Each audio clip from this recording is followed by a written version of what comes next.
തീരുമാനമെടുക്കുന്നത് വരെ മോർച്ചറിയിൽ സൂക്ഷിക്കാനാണ് ഇപ്പോൾ ഹൈക്കോടതി പറഞ്ഞിട്ടുള്ളത്. അപ്പോൾ ഹൈക്കോടതിയുടെ തീരുമാനം വന്നിട്ടുണ്ട്, ഞാൻ കണ്ടിട്ടില്ല. അങ്ങനെയാണെങ്കിൽ അത് പ്രകാരം ചെയ്യും. കോടതി ഉത്തരവ് പ്രകാരം കാര്യങ്ങൾ നടത്തും.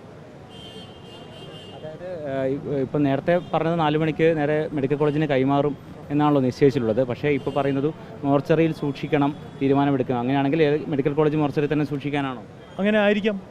മെഡിക്കൽ കോളേജിലേക്കായാലും കൈമാറണ്ടെന്ന് കോടതി പറഞ്ഞിട്ടില്ല എൻ്റെ അറിവിൽ.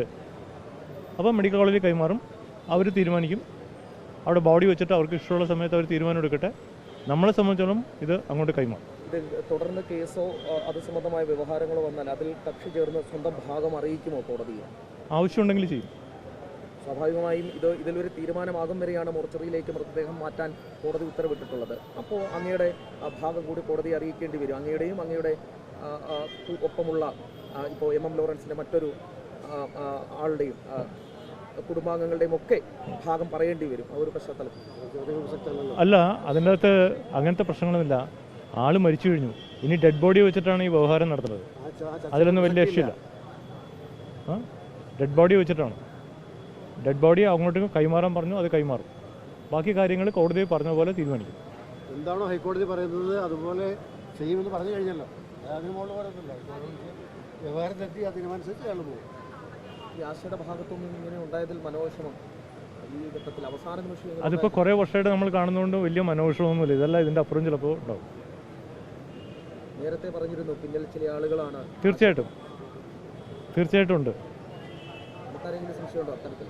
എനിക്ക് സംശയമുണ്ട്. സംശയമല്ല, എനിക്ക് ഉറപ്പുണ്ട്. ആരാണെന്ന് അതിനെക്കുറിച്ച് ഉറപ്പുണ്ട്. ആരാണെന്ന് വ്യക്തമാക്കാൻ കഴിയുമോ ഈ ഘട്ടത്തിൽ? ഞാൻ പറഞ്ഞില്ലേ, ഈ 2-3 കേസുകളിൽ അപ്പീൽ ചെയ്തിരിക്കുന്നത് ഒരു ലോയറാണ്. ലോയറായതുകൊണ്ട് ലോയർ ഇതിൻ്റെ പുറകിൽ ചെയ്യുന്നു പറയാൻ പറ്റില്ല. പക്ഷെ ആ ലോയറുടെ ബാക്ക്ഗ്രൗണ്ടും ആർക്കൊക്കെ വേണ്ടി അപ്പീൽ ചെയ്തിരുന്നു, ഇപ്പോൾ ചെയ്യുന്ന കാര്യങ്ങളും ഫേസ്ബുക്ക് പോസ്റ്റിങ്സും ഇതെല്ലാം കൂടി എടുത്തു വെച്ചിട്ട് ഒരു അത്യാവശ്യം ബുദ്ധിയുള്ള ആൾ നോക്കിക്കഴിഞ്ഞാൽ നിങ്ങൾക്കും മനസ്സിലാവും, എല്ലാവർക്കും മനസ്സിലാവും. കോടതി ഇതിലൊരു വ്യവഹാരത്തിലേക്ക് പോവുകയാണെങ്കിൽ സ്വാഭാവികമായും ഇതിൽ MM ലോറൻസ് ഇത്തരമൊരു ആഗ്രഹം പ്രകടിപ്പിച്ചു, വാക്കാലല്ലാതെ ഏതെങ്കിലും തരത്തിൽ നമുക്കത് തെളിയിക്കാൻ കഴിയും എന്നൊരു പ്രതീക്ഷയുണ്ടോ? വാക്കാൽ പറയാൻ പറ്റില്ല. എവിടെന്നെങ്കിലും ഇപ്പോൾ അപ്പച്ചന് എഴുതി വെച്ചാൽ എവിടെന്നെങ്കിലും കിട്ടിക്കഴിഞ്ഞാൽ എന്ത് ചെയ്യും? കിട്ടൂല്ലെന്നുള്ളത് നമുക്ക് പറയാൻ പറ്റില്ല. എഴുതി വെച്ചിട്ടുണ്ടോ എന്നുള്ളത് നോക്കണം. ചിലപ്പോൾ എഴുതി വെച്ചിട്ടുണ്ടാവും. ശ്രീജയരുൺ അങ്ങനെ ഒരു ചോദ്യം ചോദിച്ചിരുന്നു, അതുകൊണ്ടാണ് അങ്ങോട്ട് ചോദിച്ചത്. ഇങ്ങനെ ഒരു എഴുത്തുവല്ലോ ഉണ്ടോ, ഇങ്ങനെ എഴുതി വെച്ചിട്ടുണ്ടോ എന്ന് അദ്ദേഹം ഒരു ചോദ്യം ചോദിച്ചിരുന്നു. അതിപ്പോൾ എനിക്ക് ആരെ കൂടി ചോദിക്കാൻ പറ്റും? അപ്പച്ചനോടാണ്. അപ്പച്ചൻ ജീവിച്ചിരിപ്പില്ലല്ലോ. അപ്പോൾ ചിലപ്പോൾ എഴുതി വെച്ചത് ചിലപ്പോൾ നാളെ കിട്ടിയേക്കാം, മറ്റന്നാളെ കിട്ടിയേക്കാം എഴുതി വെച്ചിട്ടുണ്ടെങ്കിൽ. അപ്പോൾ ഇല്ലെന്നോ ഉണ്ടെന്നോ പറയാൻ പറ്റാത്തൊരവസ്ഥയാണ്. ചിലപ്പോൾ ഉണ്ടാവാം. അപ്പച്ചൻ ഇത് പല പ്രാവശ്യം പറഞ്ഞിട്ടുള്ളതുകൊണ്ട് ചിലപ്പോൾ എഴുതി വെച്ചിട്ടുണ്ടാവും.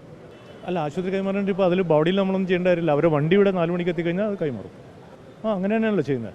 കൈമാറുമെന്ന് പറഞ്ഞു, കൈമാറാൻ കോടതി അനുവദിച്ചിട്ടുണ്ടെങ്കിൽ കൈമാറും. അത് ഞാൻ പല പ്രാവശ്യം പറഞ്ഞു. ചില കാര്യങ്ങൾ കണക്ട് ചെയ്തിട്ട് വായിക്കുക. ഇതിനു മുമ്പ് ഒരു കേസ് ഫയൽ ചെയ്തു, ആത്മഹത്യ പബ്ലിഷ് ചെയ്യാൻ പാടില്ലെന്ന് പറഞ്ഞു. അതും ഈ എൻ്റെ ഇളയ സിസ്റ്റർ തന്നെ ചെയ്തിരിക്കുന്നത്. അതിൻ്റെ ലോയർ ഇന്ന ആളായിരുന്നു. ഇപ്പോഴും അവൾ തന്നെയാണ് കേസ് ഫയൽ ചെയ്യുന്നത്. അതിൻ്റെ ലോയറും ഇന്ന ആളാണ്. ഈ ലോയർ ഇതിനു മുമ്പ് അപ്പിയർ ചെയ്തിരിക്കുന്ന ആൾക്കാരെ ആരൊക്കെയെന്ന് നോക്കുക. ഇത് തമ്മിൽ എന്തെങ്കിലും ബന്ധമുണ്ടോ എന്ന് നോക്കുക. പറഞ്ഞ വേർഡ്സും ഇവരുടെ പൊളിറ്റിക്സായിട്ട് എന്തെങ്കിലും ബന്ധമുണ്ടോ എന്ന് നോക്കുക. അതിൽ നിന്നൊക്കെയാണ് നമ്മൾ ചില അനുമാനത്തിലെത്തുന്നത്. അത് ഞാനിപ്പോൾ പറയുന്നില്ല, നിങ്ങൾ നോക്കുക. അപ്പോൾ എന്താണെന്നുള്ളത് മനസ്സിലാവും കറക്റ്റായിട്ട്. തീർച്ചയായിട്ടും ഞാൻ നേരത്തെ പറഞ്ഞു, RSSൽപ്പെട്ട ചില ആൾക്കാർ, RSS മുഴുവനല്ല ഞാൻ പറയുന്നത്, RSSൽപ്പെട്ട ചില ആൾക്കാരാണ് ഇതിൻ്റെ പുറകിൽ. ആൾ BJPയുടെ അനുഭാവി എന്ന് പറയുന്നത്, മകൻ എട്ടുമുട്ടും തിരിയാത്ത മകൻ BJPയുടെ അനുഭാവി എന്ന് പറഞ്ഞു. ആ എട്ടുമുട്ടും തിരിയാത്ത മകനെ കൊണ്ട് സെക്രട്ടറിന് മുമ്പിൽ സത്യാഗ്രഹത്തിന് സ്റ്റേറ്റ് ലീഡേഴ്സ് കൊണ്ടുപോയിട്ട് ഇരുത്തുന്നു. അതിൻ്റെ ഫോട്ടോ എടുത്ത് മീഡിയയിൽ കൊടുക്കുന്നു. മീഡിയ ഇതുകൊണ്ട് നടന്ന് പബ്ലിഷ് ചെയ്യുന്നു. അതാണ് നടക്കുന്നത്. ഒരു സർക്കസാണത്. മകളല്ലാണ്ട് തന്നെ സംസാരിക്കാറില്ല. മകൾ അച്ഛനെ ശല്യപ്പെടുത്താൻ വന്നിരുന്നൊരു മകളാണ്. അവൾ ജീവിച്ചിരിക്കുമ്പോൾ തന്നെ നോക്കുന്നില്ല, പിന്നെ ഡെഡ് ബോഡി നോക്കാൻ വരുന്നതിനാ.